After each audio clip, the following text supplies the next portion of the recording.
Coaching as Benevolence, a podcast for people who are curious about using coaching for self-development. I'm Eryn with Roots and Wings Grief and Loss Coaching. And I'm L Shawn with Michelle Sage Place Positive Intelligence Coaching. When our loved ones are suffering or having a hard time, how do we know we are supporting them or enabling them? How do we know the difference between that? That is something that Eryn and I are going to talk about during this episode. On a personal note, I am navigating a challenging situation with my daughter, who has given me permission to talk about this. In late October, just before Halloween, experienced some very strange and unusual medical issue, and it's directly related to stress. And we've been navigating this and figuring out more about this since that happened, in and out of ER and talking to different specialists. And we are in a place now where we know what it is and we know the best way to navigate it and how to support her. And knowing is not the same as doing, I just like to say.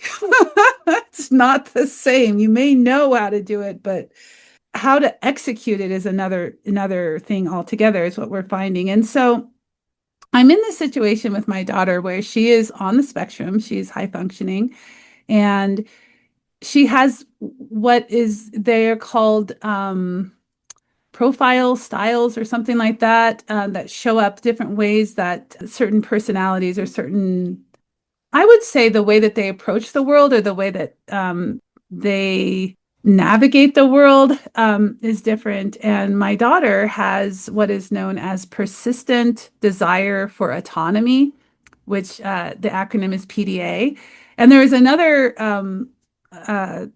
thing, which is, I think it's like persistent defiant something. But I like persistent desire for autonomy because that allows me to be more compassionate, and maybe even leads me to my question is, how do I know when I'm supporting her and when I'm enabling her? And that is a question that has come up a lot navigating this whole situation. She's now out of brick and mortar schools and in online schooling, which has its own set of challenges, which we are navigating.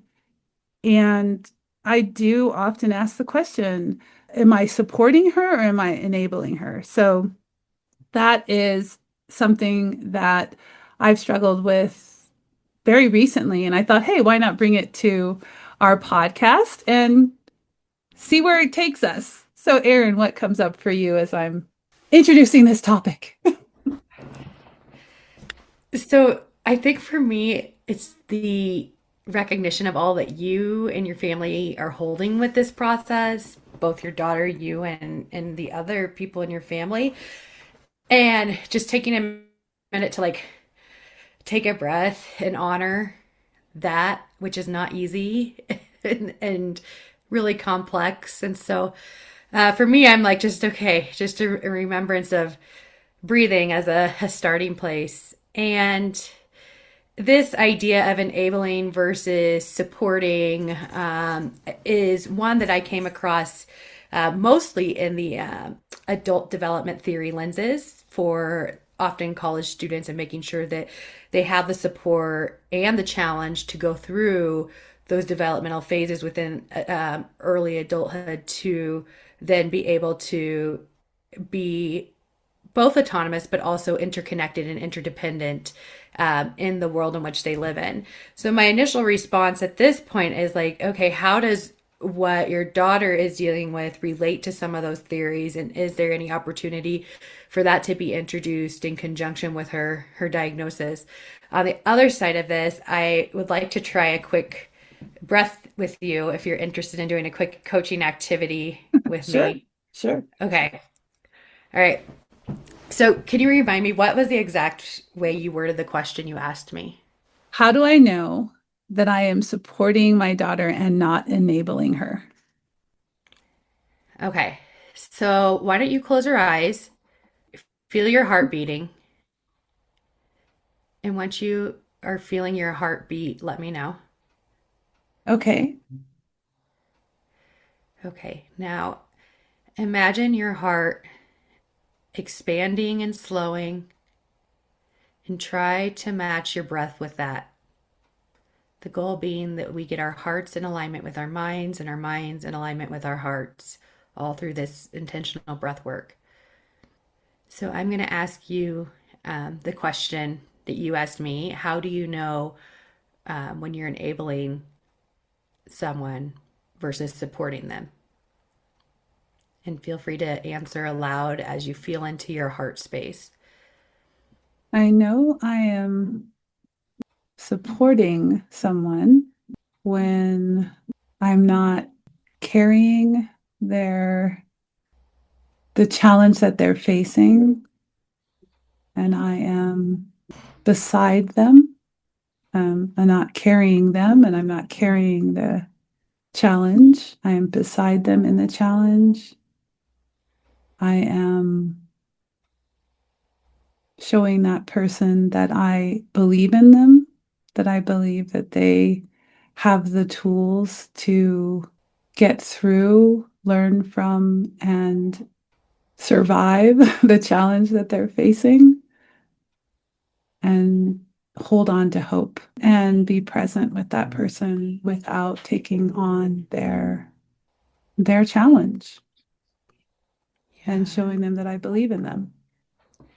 I love everything that you just said is a way of being. And Mm. we talked about this in a prior episode about questions and asking more learning and being questions versus action oriented questions. And you're settling into that being space, which is really nice, right? Like you are focused on your being so that you know how you can support the person in front of you. So I thought that was a really neat observation of all that you said there. So then taking it into that more doing space, now that you kind of are feeling into that being space, what would you do differently than what you're doing right now?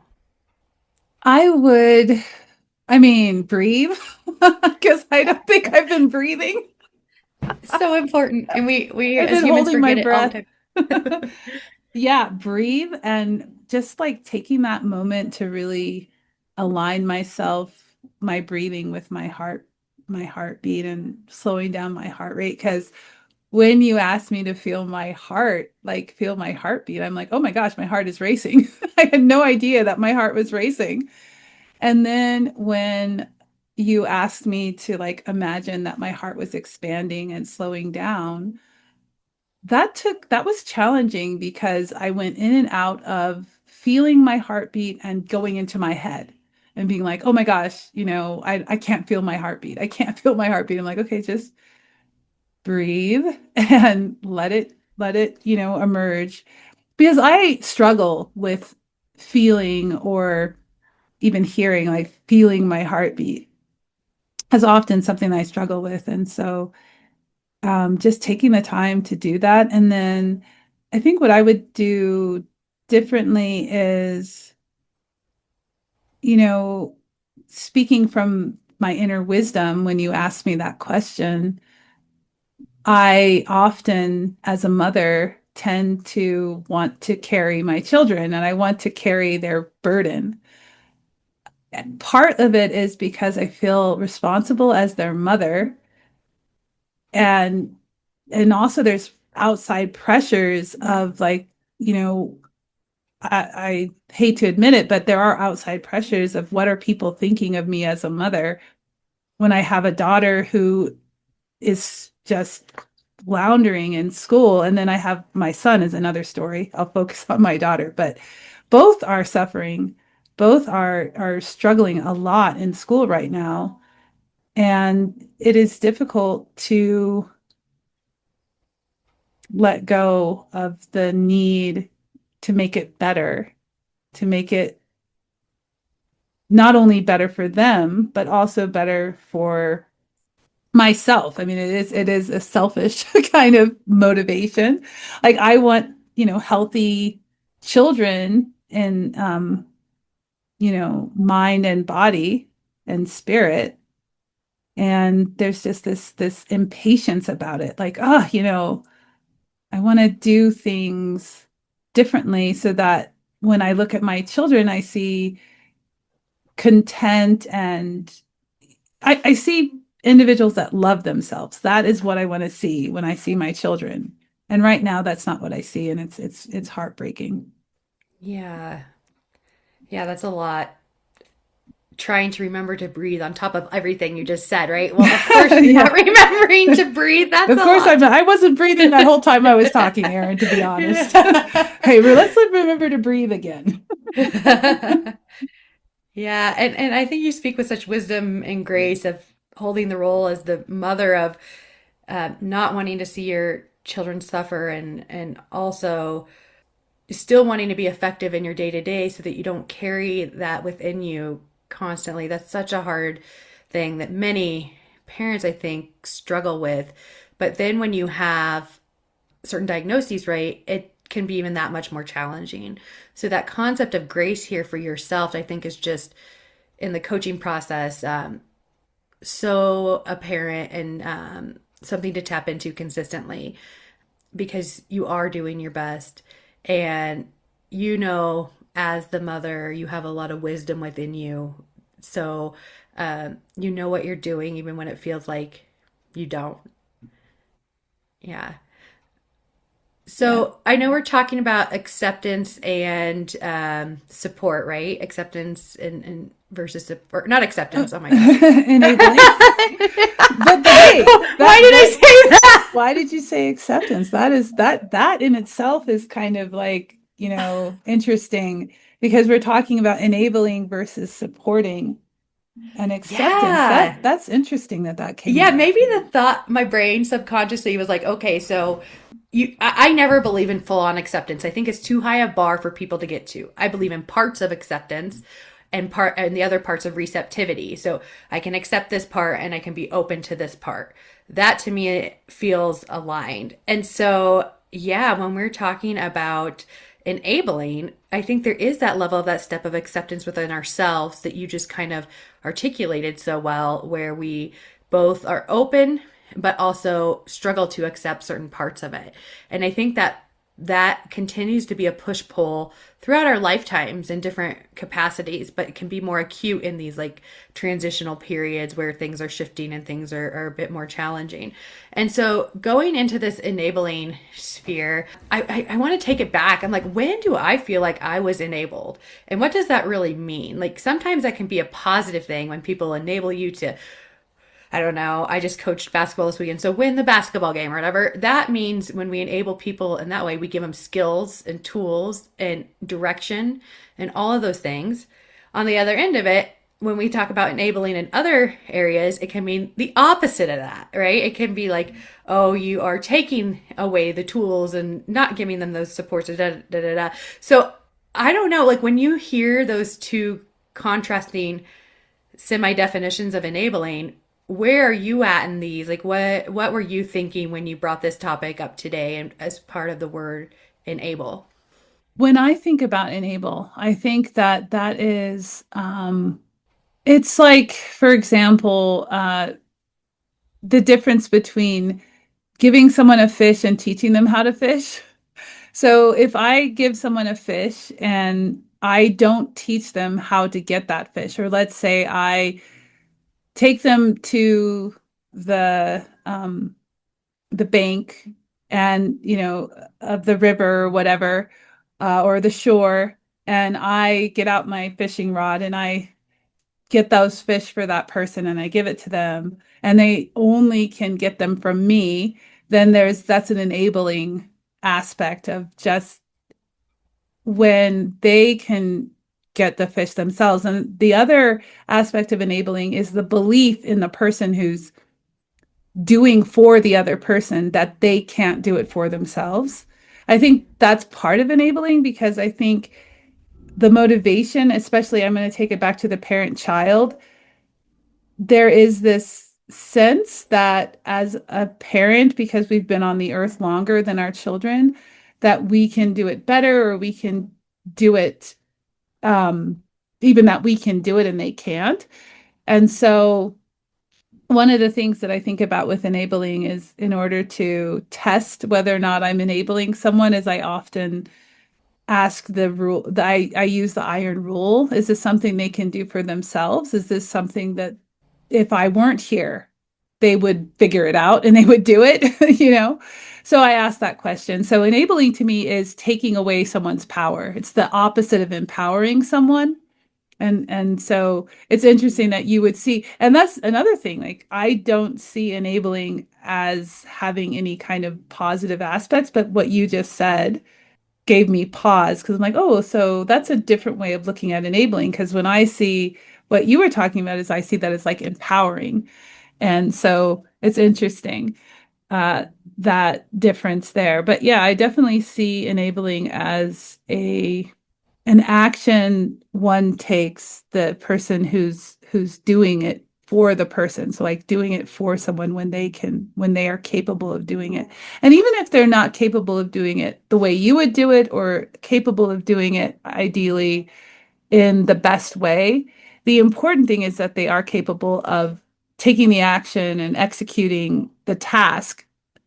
It's the quality of the task or the quality of the execution is another story, but if they are physically and psychologically and emotionally capable of taking on the task, then if you're doing it for them, then it's probably enabling. That's my thought.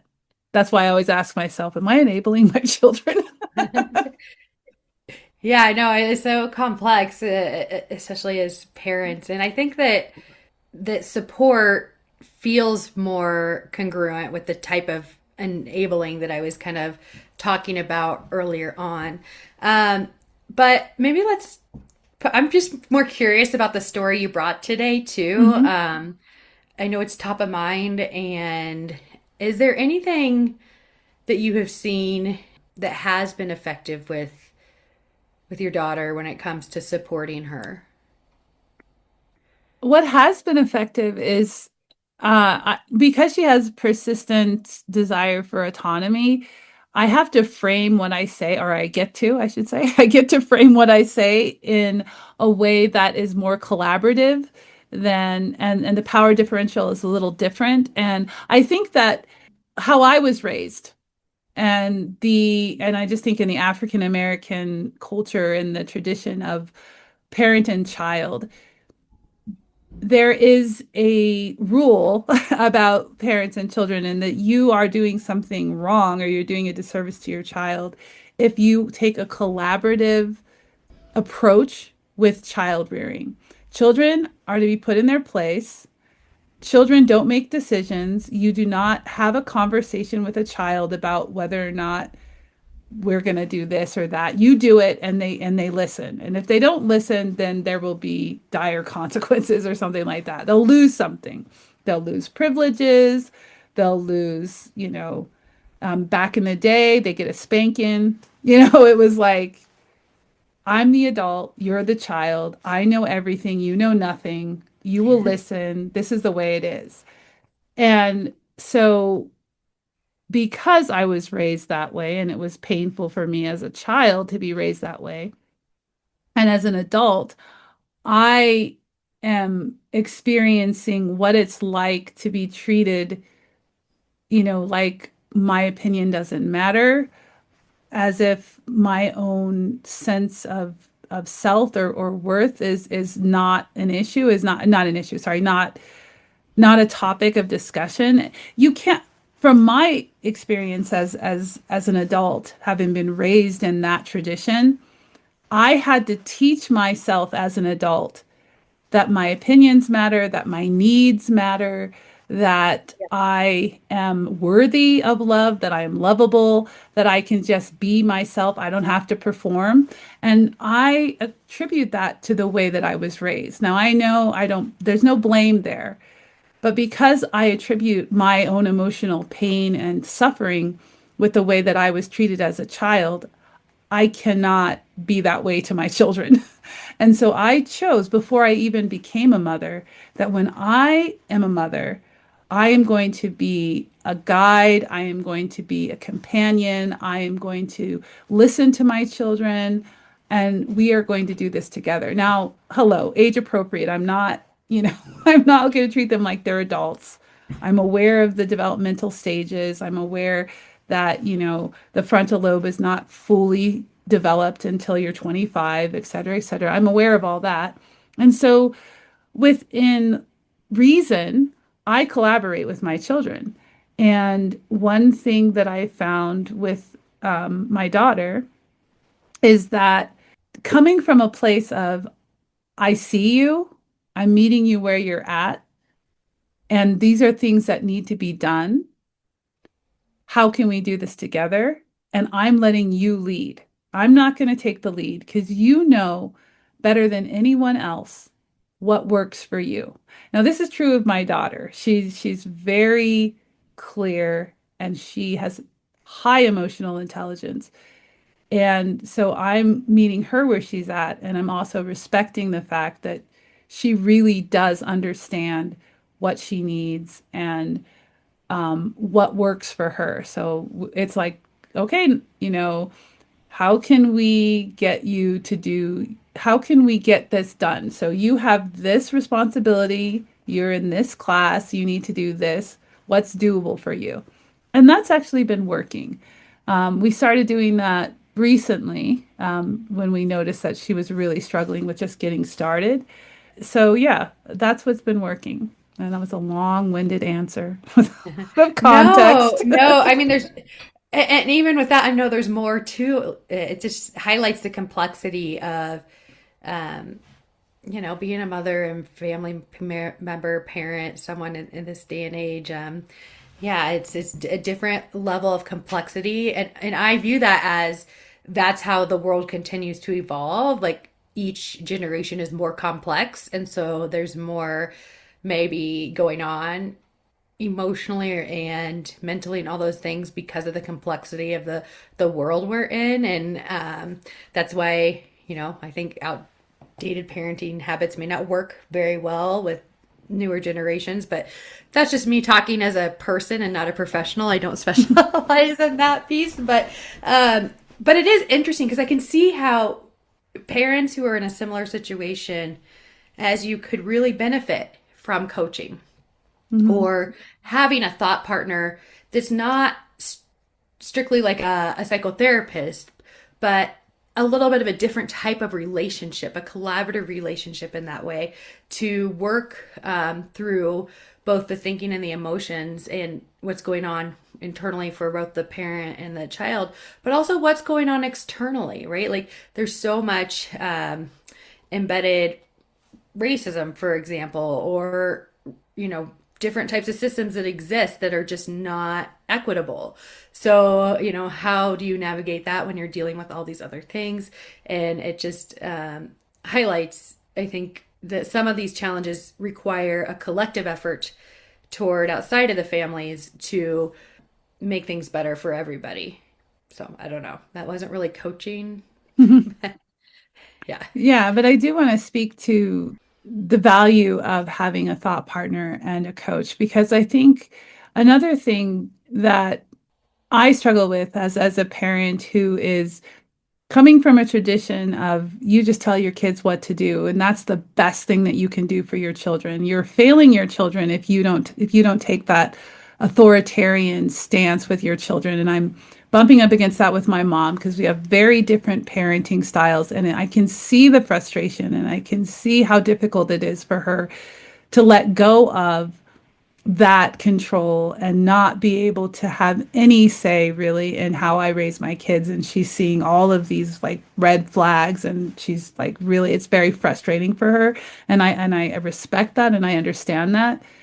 And yet I also know what it's like on the other end of that parenting tradition. And I don't want to have that kind of relationship with my daughter.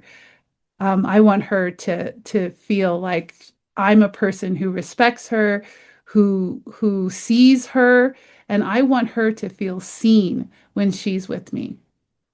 And so I that is more than anything, I prioritize that. And so being able to have a thought partner, someone who can help you brainstorm and just navigate the complexities of this situation.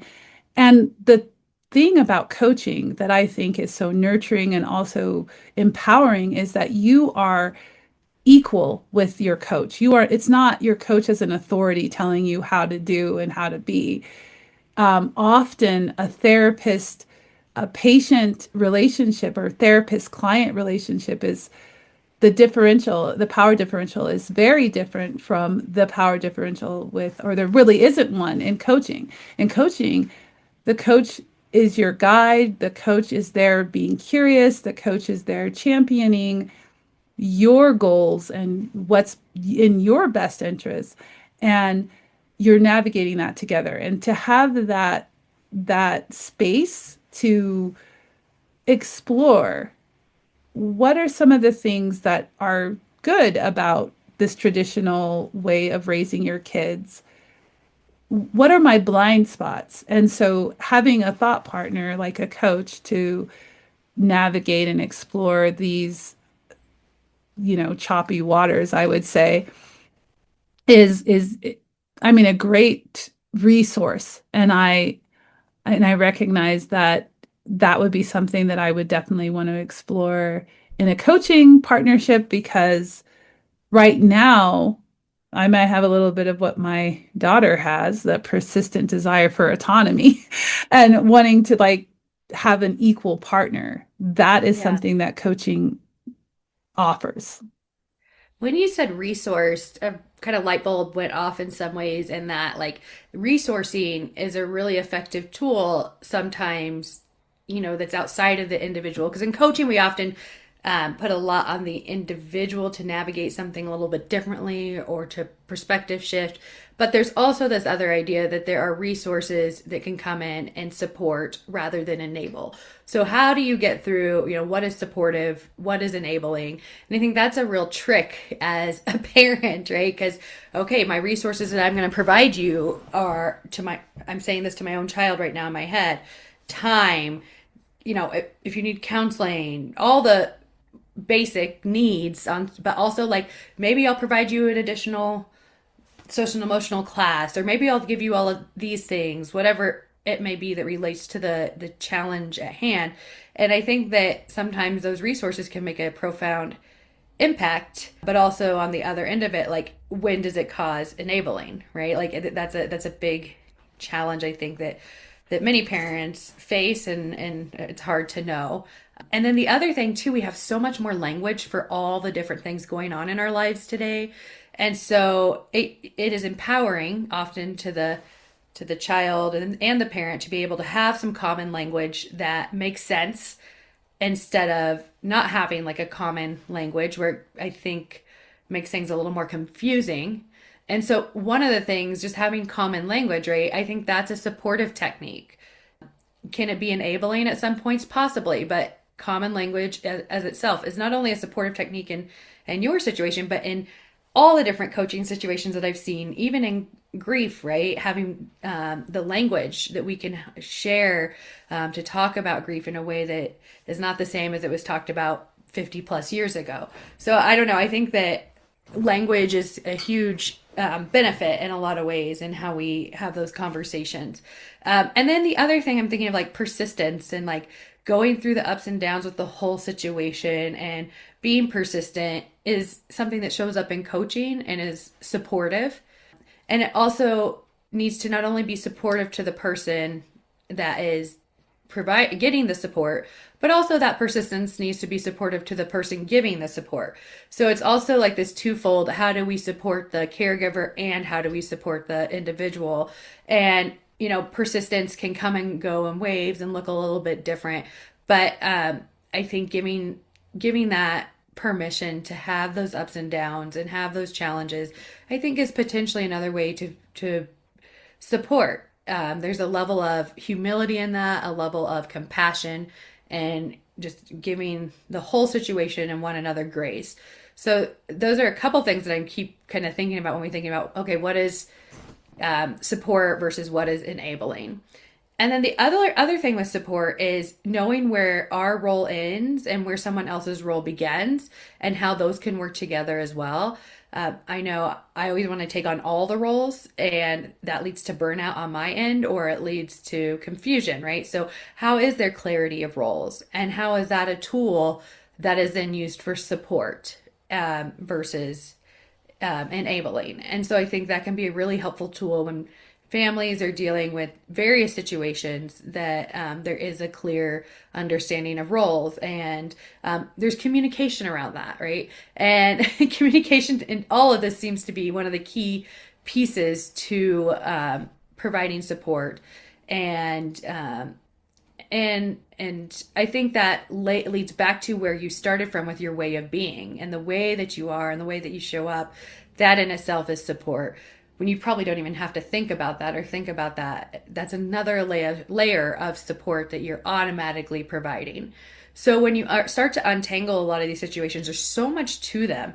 It makes me wonder if you're in a coaching session and coming to a coach with a similar challenge or situation, maybe you and your coach could untangle the situation to find what's most effective for your role when it's in support mode, when it comes to communication, when it comes to giving resources, when it comes to teaching tools, when it comes to all those things that you can do as a parent. What part of that do you own? What part does the therapist own? Where do you, share common language with all of that? And obviously, the most important piece, what part of that is the child, youth, or teenager owning? And so, yeah, I see coaching kind of taking that direction in these situations too. I love the clarity with which you put those different pieces together. I think it's so easy to get caught up in the complexity of a situation and not be able to pull apart the layers. And the way that you put that so succinctly really gave me clarity on the whole thing. Like, what part of this, what are my roles as supporter? What are the roles and responsibilities of a therapist? What are the roles and responsibilities of my child? But, that in itself just gave me so much clarity. It was like, the clouds parted and the angels sang. It's like, yes, ah.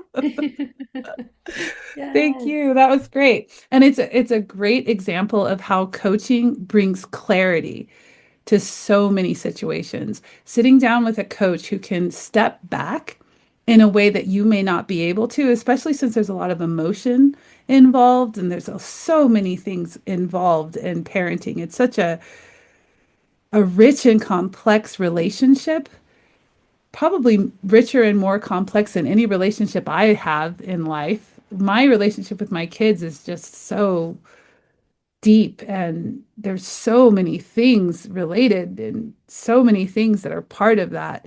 It's very difficult to get um, out of the weeds, so to speak. But as a coach, you are looking at it from like a kind of big picture perspective, which then allows me to see it with more clarity. And just having this conversation, this coaching conversation with you about this has given me so much more clarity, not only on the specific situation with my daughter, but I extend it to what I'm going through with my son and how the two really kind of mirror each other. And it's also very close to what we're experiencing with my daughter, and then how I can apply that clarity to just parenting in general and just stepping back and seeing, yeah, let's put these into little slots or buckets as it were. And that's a tool of coaching. So thank you very much for that clarity. Yeah, yeah, of course. And I think just when you said, going through this with them and being a companion, like the level of care that you bring to your family is so apparent and so clear. So I think just like there's a way to really let that set in. And I don't know what that is, but to receive that and hear that and know that, you're going with, using Kyla's word, with them through this versus if you didn't care, you wouldn't be doing anything, right? Like, and I know those are extremes. Yeah. Or, and then if you were enabling, you wouldn't be doing it with, you would be doing it for them, and you're not Hmm. doing it for them. So, giving yourself the credit here too, that Hmm. you're doing it with them. And that's a way to not only companion someone, but support rather than enable. That is so funny, Erin, because I was thinking that while you were talking, and I think it had to do with the clarity that you brought to the conversation and to the situation. When you were talking, I was like, oh my gosh, it's like this little voice in my head as I was like holding both, because I was listening to you intently, but also in the back of my head, there was this thing that was saying, it's like doing something with someone instead of for someone. And you just said it. It's like we're on the same wavelength. It's like, it's just so interesting that we both went there with that. And I think that comes from the clarity that you brought to the conversation, because it really is, for me, enabling is doing something for someone, and supporting and empowering is doing something with someone, to use Kyla's language with versus at. I would say this is with versus for. Yeah, yeah, exactly. And also with not only with the kids, but with your community, with the Hmm. supports. Like, yeah, you don't have to do it alone. Yeah, Yeah. that's such a good thing to remember, because it does feel very lonely to go through this, and also just to feel like no other parent has to deal with this. I'm the only one. And it's like, no, no, no. You are not the only one. Are you kidding me? You know for a Yeah. fact that you're not the only one, and yet it feels in the moment, when you're like really emotional, when you're down, when they're really suffering and you don't see an end in sight, it does feel very lonely. So just to remember community and other resources, and how important that Yeah. is, not only for yourself but for your children and for your loved ones, because I can think this could be applied to someone who is in a relationship with a loved one who has an addiction, or in a relationship with a loved one who is, really struggling with a chronic illness, or, a disability. So it's knowing, what's my role, and what resources, can I offer, and what resources can I access, and what's their, role, or their responsibility, or what they're carrying, and also just knowing what they need and want as well, and what you need and want. There's so many things there that can benefit from the clarity of coaching. So thank you so much for that, Erin. Yeah. And maybe that's even something for your daughter to how maybe ask her support system, like even if there Hmm. was, how are you helping her find clarity? How are you helping? So it's not, that's one thing I think I didn't mention throughout the podcast, but like that's another way to use resourcing. Like, what exactly are you doing? Why? How is that helping? What can I do? Yeah. And I know you're doing all those things, but just wanted to say that aloud for our listeners. Like, you do have the right to interrogate the service providers, right? In a way that is meaningful. So, and not accusatory by any means, but just in a way that's supportive to everybody in the process. So, Yeah, and it's important to know what they are doing, and also you can learn from it too, and just see exactly. they're coming from a perspective, the expertise. They have the expertise of the diagnosis, or what's worked for them, and just being able to observe someone who understands how to navigate my daughter's diagnosis, and how to work with people who are also navigating the diagnosis. You do get more insight, and my understanding, let me speak for myself, um, it's an opportunity to get more insight, and to also gain more understanding on the diagnosis, and how it can or might affect your loved one. And then, of course, having that conversation with your loved one as well. Like, how is it affecting you? How is it showing up for you? What are you struggling with, or what feels supportive for you, for me to do for you? And I think that's really important too, is just to be curious with your loved one if they're struggling with something, and Yeah.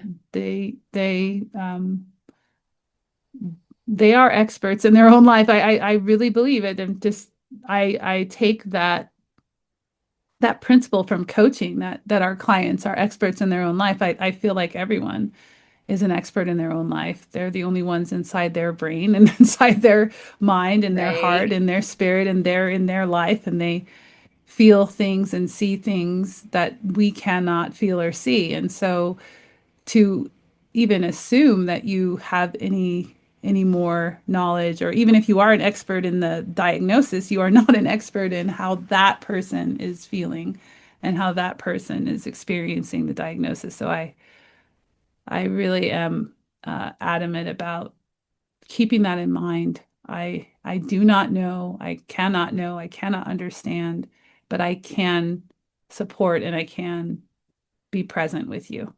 I think that is a beautiful place to go into our coaching nuggets of wisdom.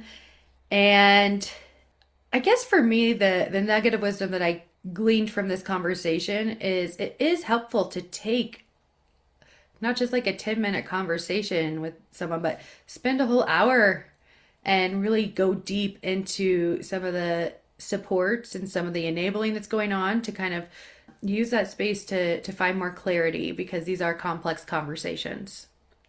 Indeed.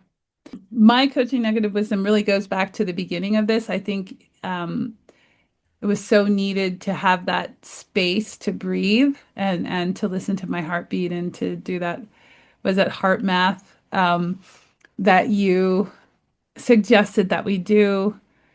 And so my coaching nugget of wisdom is, where are you providing spaces to breathe, reflect, and give yourself grace?